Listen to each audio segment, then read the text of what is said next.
அதெல்லாம் பார்த்தா உங்களுக்கு நான் இழிச்சவாயமை தெரியுதா? இதே மாதிரி பண்ணினே இருக்கணும், இதே மாதிரி நாங்கள் பார்த்துனே இருப்போம். டிஎன்இபிக்காரங்களே, உங்களுக்குலாம் வந்து டிவிக்கு ஆட்சி வந்தது உங்களால் வந்து தாங்க முடியலையா? அப்படிதான் கேட்கணும். ஏன்னா வந்து கரண்ட் பில் அதிகமாக ஆச்சுன்னா வந்து டிவிக்கே மேலே பழி சொல்லுவாங்க, அதனால ஏற்றி விடலான்ட்டு எங்களை வந்து இது பண்ணுறீங்களா?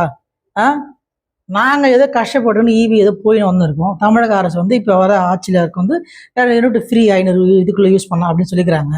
ஆனால் நீங்கள் என்ன பண்ணுறீங்க, 60 நாள் எடுக்க வேண்டிய ரீடிங்கை வந்து 70 நாள் 70 நாளுக்கு மேலே தாண்டி வந்து எடுக்கிறீங்க. கேட்டால் வந்து ஆளு கிடையாது இபி ஆஃபீஸில், அதனால் இப்போ எடுக்கிறேன்றி சொல்கிறீங்க.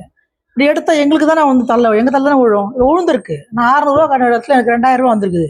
காசு வந்து விளையுதா உங்களுக்கு? மரத்தில் விளையுதா?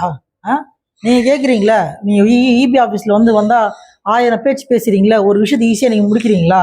முதலமைச்சரே வந்தாலும் வந்து இபியில் வந்து ரீடிங்கை ஏற்றிட்டோம் அப்படின்னா கரெக்ஷனே பண்ண முடியாதுன்னு சொல்கிறீங்களா?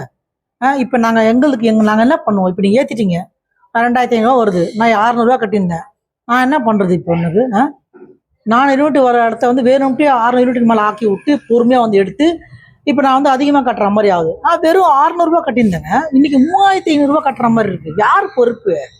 டிஎன்இபியில் வேலை செய்கிறவங்க வந்து டிவிக்கு ஆட்சி வந்தவங்களால பொறுக்க முடியலையா? உங்களுக்கு என்ன தாங்காமல் அப்படி இதுவாகிறீங்களா? கொதிக்கிறீங்களா?